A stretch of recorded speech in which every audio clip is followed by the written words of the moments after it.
오늘 하나님께서 우리에게 주시는 말씀 욥기 8장 말씀입니다. 1절부터 10절까지 함께 읽습니다. 수아 사람 빌닷이 대답하여 이르되 내가 어느 때까지 이런 말을 하겠으며 어느 때까지 내 입의 말이 거센 바람과 같겠는가? 하나님이 어찌 정의를 굽게 하시겠으며 전능하신 이가 어찌 공의를 굽게 하시겠는가? 내 자녀들이 주께 죄를 지었으므로 주께서 그들을 그 죄에 벌어두셨나니 내가 만일 하나님을 찾으며 전능하신 이에게 간구하고 또 청결하고 정직하면 반드시 너를 돌보시고 내 의로운 처소로 평안하게 하실 것이라. 내 시작은 미약하였으나 내 나중은 심히 창대하리라. 청하건대 너는 옛시대 사람에게 물으며 조상들이 터득한 일을 베를지어다. 우리는 어제부터 있었을 뿐이라. 우리는 아는 것이 없으며 세상에 있는 날이 그림자와 같으니라. 그들이 내게 가르쳐 이르지 아니하겠느냐? 그 마음에서 나오는 말을 하지 아니하겠느냐? 욥이 말을 마치자 이 수아 사람 빌닷이 두 번째로 욥에게 말합니다. 너는 도대체 언제까지 이런 원망과 불평의 말을 마치 광풍처럼 쏟아낼 것이냐?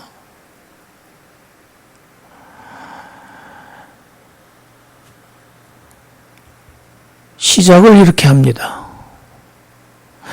엘리바스는 그래도 예의를 갖추고 상당히 조심스럽게 말문을 열었습니다. 그런데 이 빌닷은 전혀 다릅니다. 아주 직설적이고 단도직입적으로 지금 욥을 공격하는 말부터 시작합니다.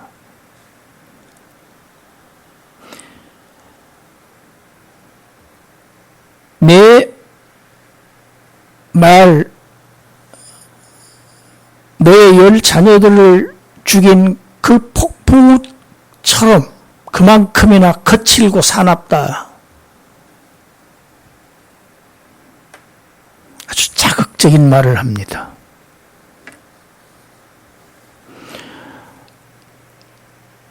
내가 지금 하나님을 향해서 하고 있는 이런 불평들, 결국 하나님이 잘못하셨다는 것 아니냐? 하나님이 부당합니다 하고 지금 하나님을 비난하고 있는 것이다. 하나님은 공의의 하나님이신데, 의로우신 하나님이고 정의의 하나님이신데, 내 말은 하나님이 그 정의를 굽게 하셨다는 것, 그 얘기 아니냐? 하나님이 아무 이유도 없이 공의의 하나님께서 아무런 이유 없이 너를 벌하시겠느냐? 내가 아무런 죄를 범하지 않았는데도 하나님께서 고통을 주셨다고 한다면 하나님이 공의를 굽게 하셨다는 얘기다. 이것이 말이 되는 얘기냐? 그렇다면 너는 분명히 죄를 범한 것이 사실이고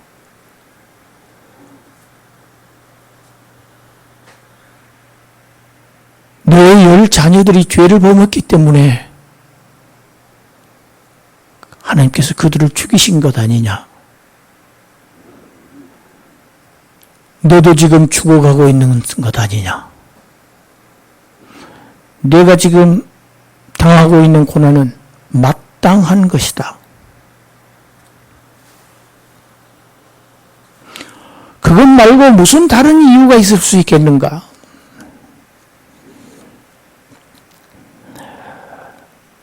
엘리바스처럼 빌단도 아주 잔인한 말로 무자비한 비평을 하고 있습니다.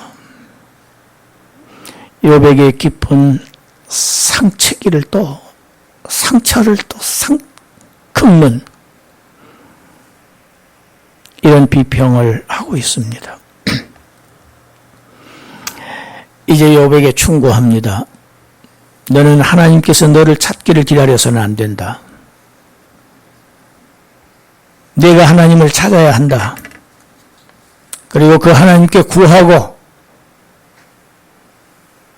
내가 청결하고 회개해서 하나님 앞에 엎드리면 그 공의의 하나님께서 너를 다시 회복시켜 주셔서 이전에 내가 받았던 그러한 복들이 정말 미약해 보일 정도로 너를 다시 하나님께서 크게 축복하실 것이다.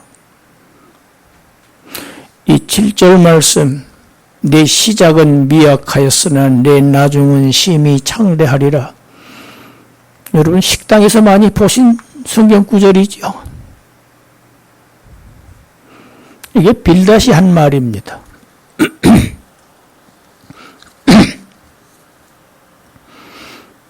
영업장에서 쓰고 있죠.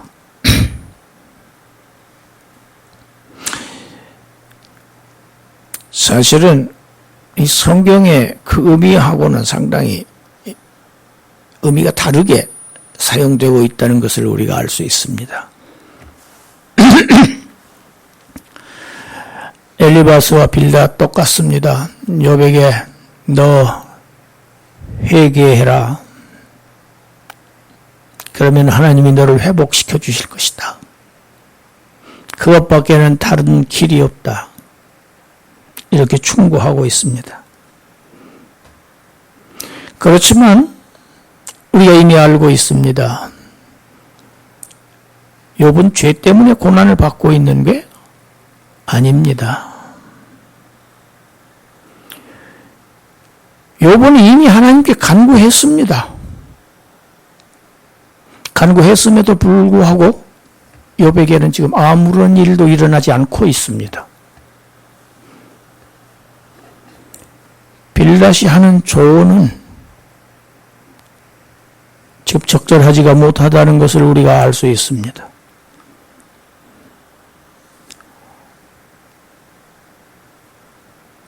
이제 이 빌닷이 어떤 사람인가가 나타납니다. 그것이 8절 이하입니다.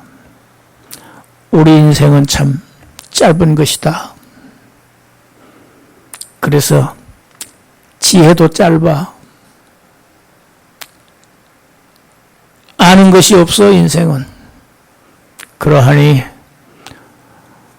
전에 살았던 우리의 조상들에게 우리는 배워야 한다. 그들에게 물어야 한다.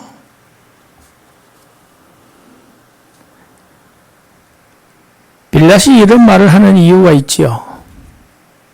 내가 받는 이 고난의 원인을 죽은 조상들에게 물어봐도 그것은 욥이 죄를 지었기 때문이다. 이렇게 대답할 것이야. 이런 의미가 내포되어 있는 말입니다. 누구를 잡고 길 가는 사람 누구를 잡고라도 물어보아라. 너의 고난의 원인이 뭐겠는가 물어보아라. 죽은 조상들에게도 물어보아라. 다 그렇게 대답할 것이다. 그리고 나서 지금 이 죄로 인한 고난, 죄 때문에 받고 있는 이 고난, 이 인과관계를 이제 증거하기 위해서 예를 한 두 가지를 듭니다. 지금 이제 그것이 11절부터 19절 말씀입니다. 우리 먼저 11절부터 15절까지 우리 같이 읽어봅시다. 왕골이 진펄 아닌 데서 크게 자라겠으며 갈대가 물 없는 데서 크게 자라겠느냐? 이런 것은 새순이도다. 아직 뜯을 때가 되기 전에 다른 풀보다 일찍 마르느니라. 하나님을 잊어버리는 자의 길은 다 이와 같고 저속한 자의 희망은 무너지리니 그가 믿는 것이 끊어지고 그가 의지하는 것이 거미줄 같은즉 그 집을 의지할지라도 집이 서지 못하고 굳게 붙잡아 주어도 집이 보존되지 못하리라. 뭐라고 얘기하고 있습니까? 갈대가 자라는 것이 늪지지요. 늪지는 항상 물이 있는 곳입니다. 그런데 그 늪지에 물이 없다고 하면 그 갈대는 땅에 있는 풀보다도 더 빨리 말라지듯이 하나님을 잊어버리고 하나님 아닌 다른 것을 의지하고 그런 것에 희망을 걸고 사는 사람들의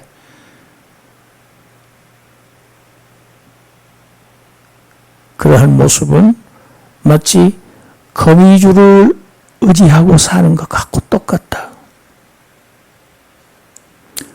거미줄을 의지해도 금방 끊어지듯이 그런 사람들의 희망은 설 수도 없고 참 무망한 것이다.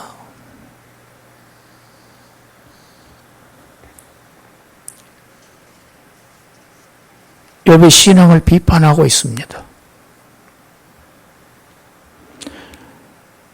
이어서 16절부터 19절까지 읽어봅니다. 그는 햇빛을 받고 물이 올라 그 가지가 동산에 뻗으며 그 뿌리가 돌무더기에 서려도 돌 가운데로 들어갔을지라도 그곳에서 뽑히면 그 자리도 모르는 체하고 이르기를 내가 너를 보지 못하였다 하리니 그 길의 기쁨은 이와 같고 그 후에 다른 것이 흙에서 나리라. 햇빛과 물이 풍부하면 식물은 가지를 힘차게 뻗지요. 그리고 뿌리를 아주 깊숙하게 돌 가운데도 뿌리를 박습니다. 그렇지만 그런 뿌리라 할지라도 식물이라 할지라도 거기서 일단 뽑히고 나면 그 자리에는 전에 아무 일도 없었던 것처럼 아무도 없었던 것처럼 다 잊혀진다. 그리고 그 자리에는 그 대신 다른 식물이 나기 마련이다. 이 얘기가 무슨 얘기입니까? 욥노 전에는 하나님의 축복으로 번성하더니 이제 내 죄 때문에 하나님께서 너를 뽑아버리셔서 지금 이젠 너는 다 잊혀진 사람이야. 너를 기억하는 사람이 없어. 그리고 너의 그 번영의 그 자리에는 다른 사람이 대신할 것이다. 지금 악담을 하고 있는 겁니다. 위로하러 왔던 친구가 악평을 하고 있습니다. 저주의 말을 하고 있습니다. 욥은 하나님을 잊어버리지 않았습니다. 그리고 하나님보다도 썩을 물질을 더 의존하는 사람이 아닙니다. 욥은 지금. 주신 이여도 하나님이시여 여호와시여 거두신 이도 여호와시니 이것이 욥의 신앙이에요. 그런 욥에게 지금 이렇게 막말하고 있습니다. 지금 우리 마지막 20절부터 22절까지 읽어봅니다. 하나님은 순전한 사람을 버리지 아니하시고 악한 자를 붙들어 주지 아니하심으로 웃음을 내 입에 즐거운 소리를 내 입술에 채우시리니 너를 미워하는 자는 부끄러움을 당할 것이라. 악인의 장막은 없어지리라. 하나님은 절대로 순전한 자를 버리시지 않는다. 하나님은 절대로 악한 자를 붙들어 주시지 않는다. 그래서 하나님은 공의의 하나님이시다. 의로우신 하나님이시다. 내가 만일 순전하다면 너 지금 하나님으로부터 이런 대접을 받을 일이 없을 것이다. 너의 지금 고난은 자업자득이다. 이것이 소위 빌닷의 고난신학의 핵심입니다. 빌닷은 끝까지 지금 욥의 가슴에 대못을 받고 있습니다. 너 회개하지 않으면, 죄를 빨리 하나님 앞에 회개하지 않으면 너 가망 없어. 하나님은 악한 자를 절대로 붙들어 주시지 않아. 너 회복 못 받는다.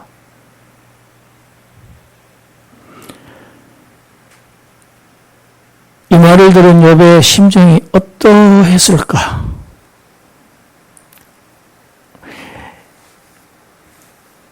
내가 욥이어서 이런 환경에 처해 있는데, 이런 고난을 지금 받고 있는데, 내 친구가 와서 이런 말을 나에게 지금 번갈아 가면서 하고 있다고 하면 내 마음은 어떠할까? 이 빌닷의 말은 옳지 않습니다.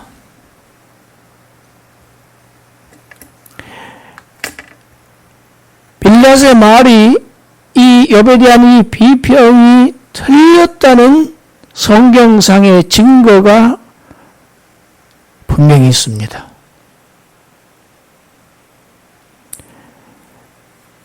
요한복음 9장에 보면 예수님께서 길을 가시다가 날 때부터 맹인된 사람을 만나십니다.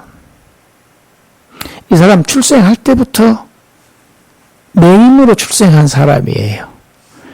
그런데 그 사람을 만나자 제자들이 예수님에게 질문을 합니다.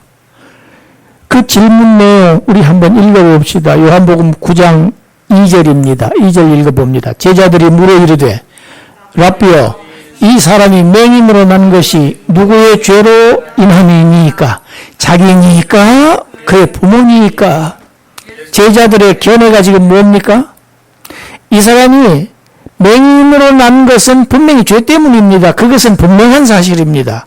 그런데 이것이 자기 부모의 죄입니까? 아니면 자기 자신의 죄 때문에 이런 겁니까?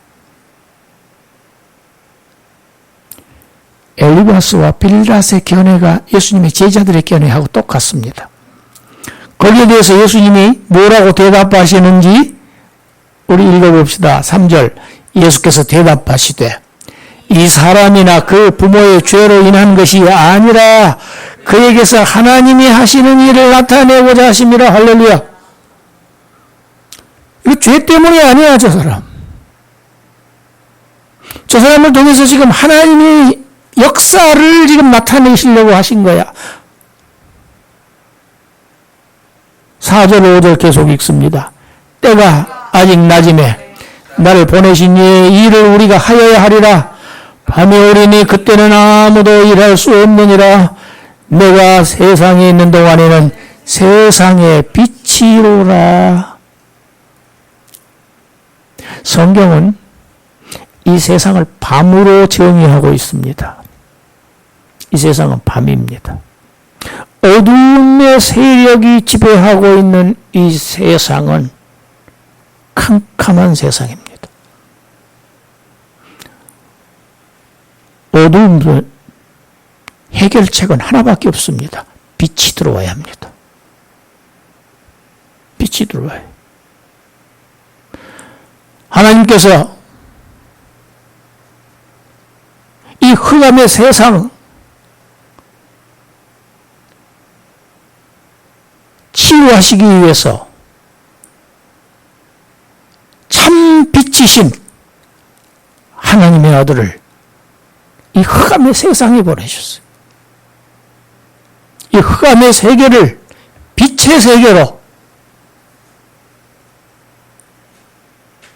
바꾸시기 위해서, 새롭게 창조하시기 위해서 하나님께서 보내셨습니다. 이것이 하나님의 일입니다. 하나님이 하시는 일입니다. 자기 아들 독생자 예수 그리스도를 십자가에 못 박아서 이 어두운 세상을 에서 빛을, 흑암을 제거하시는 일. 여러분, 어두운 가운데는 아무리 적은 빛이 들어와도 빛은 어두움을 이깁니다.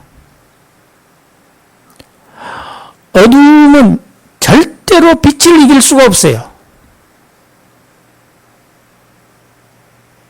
예수님 스스로 그러십니다. 나는 세상의 빛이다. 하나님이 하실 일을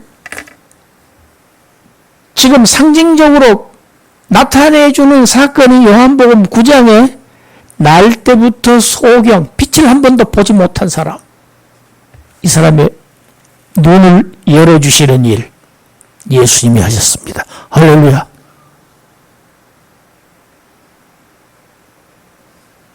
날 때부터라는 얘기가 무슨 의미입니까? 인생들은 다 소경들입니다. 하나님에 대해서 눈이 감겨진 사람들, 그들의 눈을 띄워서 하나님을 알게 하시고 하나님을 보게 하시고 그 일을 위해서 독생자를 보내셔서 십자가에 매달았습니다.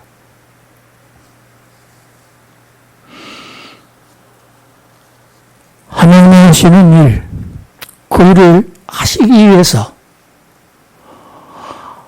하나님이 사람의 몸을 입고 죄인이 되어서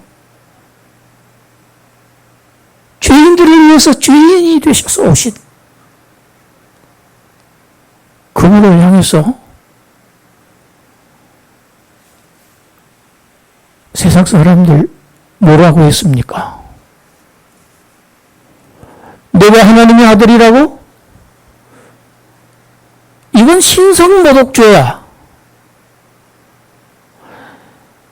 네가 우리 조상 모세의 계명을 어겨?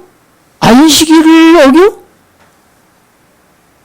너는 죽어야 해. 그래서 십자가에 매달았습니다. 하나님의 아들을. 여러분, 히브리서 우리가 공부했습니다. 히브리서는 정의하고 있습니다. 모세는 하나님의 종이지만 그리스도는 하나님의 아들이시라고 그랬어요. 그 집의 아들이라고 그랬어요. 모세의 율법을, 하나님의 아들은, 우리 그리스도는 율법에 제정하신 제정자입니다. 입법자이십니다. 모세를 통해서 율법을 주셨어요. 그런데 모세의 율법을 어겼다고. 하나님의 아들이, 하나님의 자신이 내가 하늘에서 온 하나님의 아들이라고 하는데 그것이 신성모독이라고 그를 죽인 것입니다.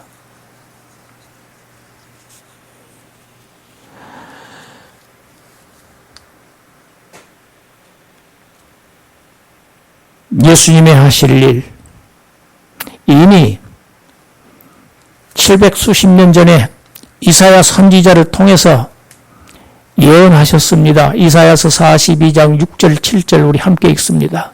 나 여호와가 의로 너를 불렀은즉 내가 내 손을 잡아 너를 보호하며 너를 세워 백성의 언약과 이방의 빛이 되게 하리니 내가 눈먼 자들의 눈을 밝히며 갇힌 자를 감옥에서 이끌어내며 흑암에 앉은 자를 감방에서 나오게 하리라. 나 여호와가 의로 너를 불렀은즉 메시아 하나님의 아들 이방의 빛이 되게 하리라. 세상의 빛이 되게 하리라. 하나님을 향하여 눈먼 자들 눈을 밝혀주고 어두움의 감옥에 갇혀 있는 자들, 그 감옥에 있는 자들, 그들을 끌어내고 흑암에 앉은 자를 그 흑암에서 빛의 세계로 너를 통해서 내가 나오게 하리라. 이미 이스라엘의 오랜 선지자 이사야 선지자를 통해서 하나님이 이 말씀을 주셨어요. 그럼에도 그들은 하나님이 보내신 메시아를 알아보지 못하고 십자가에 죽였습니다. 왜 죽였습니까? 너는 죄인이야. 죄입니다. 신성모독죄, 안식일을 범한 죄, 모세의 율법을 범한 죄. 예수님이 죄가 있습니까? 예수님의 고난은 죄 때문에 받으신 고난이다. 이 얘기하고 빌단 얘기하고 하나도 차이가 없습니다. 이 얘기를 확장하면 그렇게 됩니다.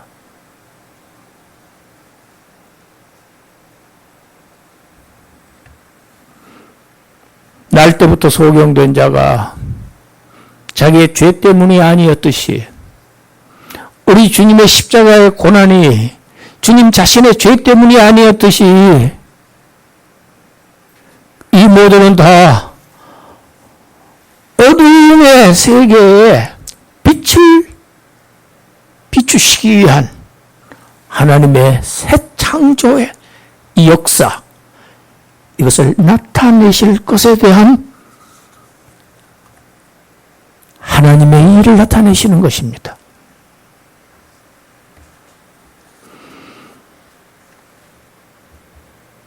우리 히브리서 4장 15절을 읽어봅니다. 우리에게 있는 대제사장은 우리의 연약함을 동정하지 못할 리가 아니요 모든 일에 우리와 똑같이 시험을 받으시니로되 죄는 없으시니라. 죄는 없으시니라. 우리와 똑같이 시험을 받으셨기 때문에 주님은 오늘 고난받는 우리를 도우실 수 있어요. 사람으로 오셨기 때문에 사람으로 살면서 고난받는 자들을 위해서 간구해 주시는 겁니다. 지금 이 순간에도. 모든 일에 우리와 똑같이 시험을 받으시니지만 우리는 죄가 있지만 우리 주님은 죄 없이 고난을 받으셨습니다. 만일 욥이 예수 그리스도의 죄 없음에도 불구하고 받았던 십자가의 고난을 이해했더라면 욥은 아마도 감사함으로 그의 고난을 인내할 수 있었을 것입니다.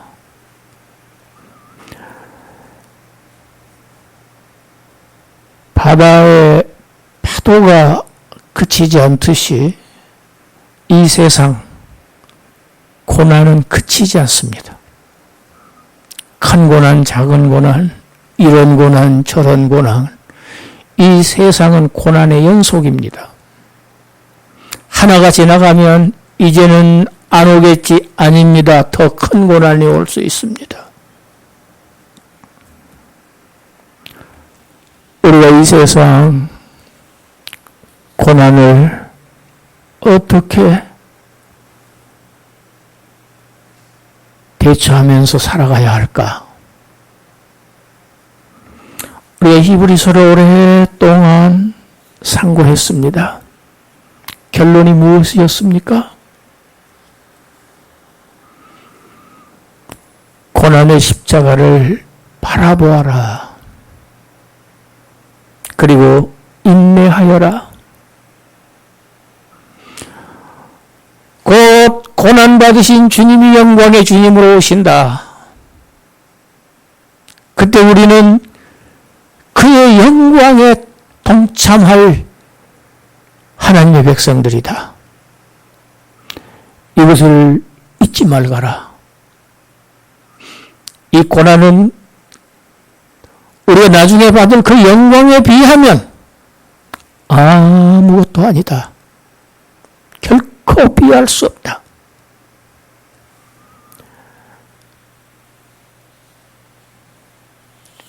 고난이 닥칠 때 아무 죄도 없이 죄인들을 위해서, 나를 위해서, 나 때문에 내 대신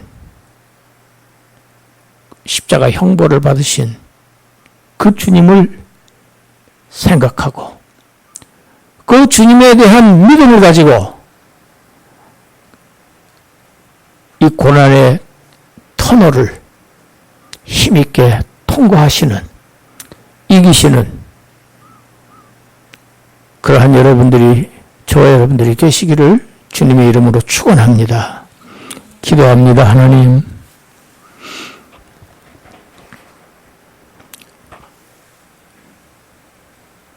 이